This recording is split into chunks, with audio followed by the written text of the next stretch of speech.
ہم سرکاری زمین پر غیر قانونی قبضے کو قانونی نہیں بنا سکتے ہیں، وزیر اعلیٰ عمر عبداللہ کا بڑا بیان۔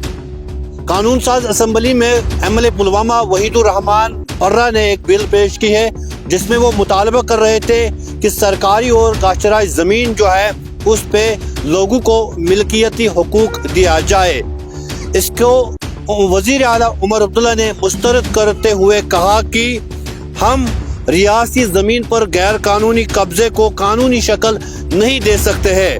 جموں کشمیر قانون ساز اسمبلی میں خطاب کرتے ہوئے عمر عبداللہ نے پرہ سے بل واپس لینے کو کہا اور واضح کیا کہ ایسا اقدام موجودہ قوانین اور اراضی کے ضوابط کے خلاف ہے۔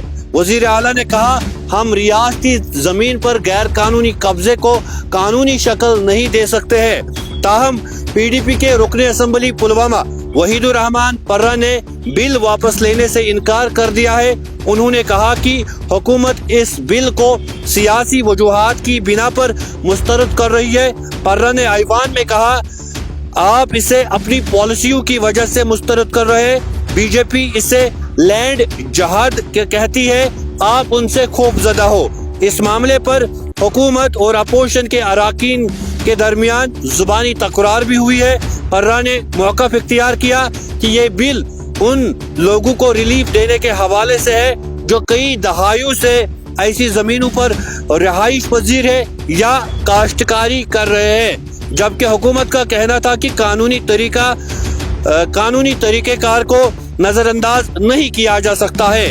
وزیر اعلیٰ نے اپنے موقف کو دہراتے ہوئے کہا کہ زمین کے حقوق کے معاملے کو قانونی ذرائع سے حل کیا جانا چاہیے اور حکومت کوئی ایسا قدم نہیں اٹھائے گی جو ریاستی اراضی پر قبضوں کی حوصلہ افزائی ہے۔ آپ کو یاد ہوگا راجیہ سبھا انتخابات چند دن پہلے ہوئے، محبوبہ مفتی نے عمر عبداللہ، فاروق عبداللہ، باقی نیشنل کانفرنس لیڈرشپ سے درخواست کی کہ ہمارے کچھ بلز ہیں جن کو گرین سگنل ملنی چاہیے، جن کو اپروول ملنا چاہیے، تبھی جا کر ہم آپ کو سپورٹ کریں گے۔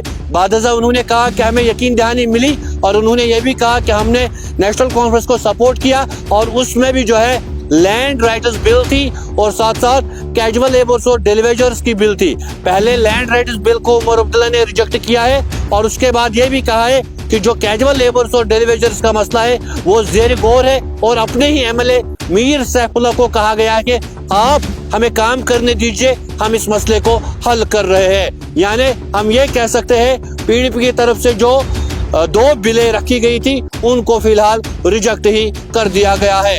وحید الرحمان پرہ کا کیا کچھ سٹینڈ ہوگا اس کے بعد وہ کل اگلی اسمبلی میں دیکھنے کو ملے گا۔ بنے رہے جے کے نیوز پوائنٹ کے ساتھ۔